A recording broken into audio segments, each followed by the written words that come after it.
Today, we're diving deep into the investigation of Nancy Guthrie's disappearance. It's a really fascinating case that shows how modern tech, everything from a simple doorbell camera to complex DNA databases, is being used to piece together a trail of clues, literally one digital frame and one tiny cell at a time. So, let's get right into it. Just try to imagine this for a second. An 84-year-old woman, she just vanishes from the safety of her own home. There are no signs of a break-in, no obvious struggle, nothing. Just this really unsettling quiet. And the only thing investigators have to go on is a silent digital witness that recorded a mysterious figure in the middle of the night. All right, so let's rewind and start at the very beginning of this story to really understand how this whole thing unfolded. So on the evening of January 31st, everything seemed totally normal. Nancy Guthrie gets dropped off at her house after having dinner with her family. But by the next morning, she was gone. A friend realized something was wrong when Nancy didn't show up to watch a church service with her, which was completely out of character.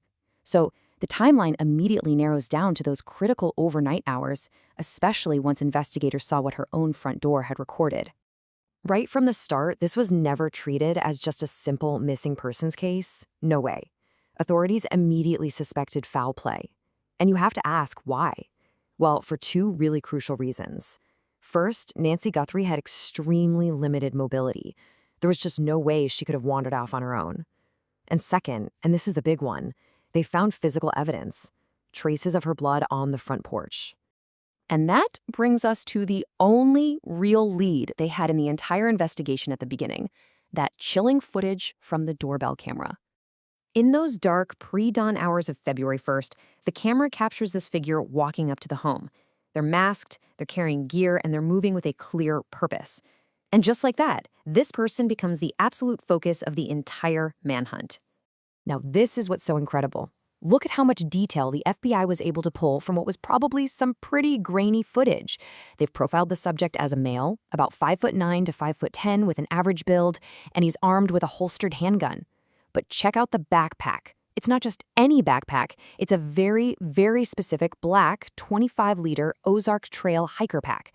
That kind of detail is absolutely critical. It turns a vague description into something someone might actually recognize. So with a suspect on camera but no identity, the case just blew up, drawing in national resources and a huge response from the public. The FBI put up a massive reward, $100,000, for any information that could lead to an arrest and conviction. This just goes to show how seriously they were taking this and how badly they needed anyone, to come forward with a lead. And while did the public respond? The FBI was absolutely flooded with over 13,000 tips. I mean, can you even imagine? It's an incredible number, and it just highlights the mountain of information investigators had to dig through, hoping that just one of those tips would be the one that mattered. To try and track this person's movements, law enforcement basically created this huge digital dragnet. They asked everyone living within a 2-mile radius of the home to send in any surveillance footage they had, from doorbell cams, security systems, anything. They were desperate for any little glimpse of this person or maybe their vehicle. So for 2 solid weeks, this was pretty much a digital hunt.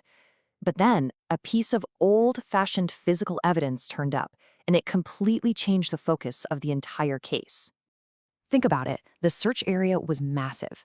You had official search teams, volunteers, everybody combing the landscape. So you have to wonder, right? Could one small discarded item, something the suspect might have just dropped, be the breakthrough that everyone was desperately hoping for? And this slide just brilliantly illustrates the challenge they were up against. I mean, investigators found about 16 different gloves. But it turns out most of them were just dropped by the searchers themselves. It was just forensic noise. But then they found one.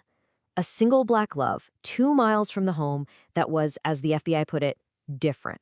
And it looked like a perfect match for the gloves worn by the figure in that video. So here's how it all went down. Once that special glove was discovered, it was rushed to a private lab for priority testing. And that's where they got the breakthrough. Technicians were able to pull a clean DNA sample, an unknown male profile. The final, crucial step, uploading that profile into CODIS. That's the FBI's national DNA database, and crossing their fingers for a match. And then, bam, they got it. On February 16th, the FBI announced this huge milestone. The DNA from that single discarded glove was a direct match to other unidentified DNA they had already collected from the crime scene.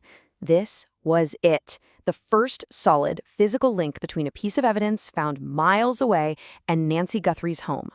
So, you might be wondering, how on earth is it possible to get a clear DNA profile from a glove that someone might have only briefly worn? Well, this is where we get to geek out a little bit on the fascinating science behind it all. The key idea here is something called secondary DNA transfer. Basically, it's the idea that you can leave your DNA on something without ever touching it directly. Your skin cells get on the inside of the glove, and then the glove can transfer those cells to another object. It's like leaving behind a microscopic breadcrumb trail. Now, what's really cool is that not all gloves are created equal when it comes to holding onto DNA. Take a look at this chart here. It's from a study in a forensic science journal, and it shows that different materials hold onto DNA at different rates. As you can clearly see, vinyl gloves are the best at it, followed by latex and then nitrile.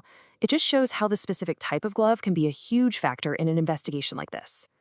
And here's the real kicker. From that same research, even after being cleaned, these gloves can still hold on to enough DNA to get a usable profile.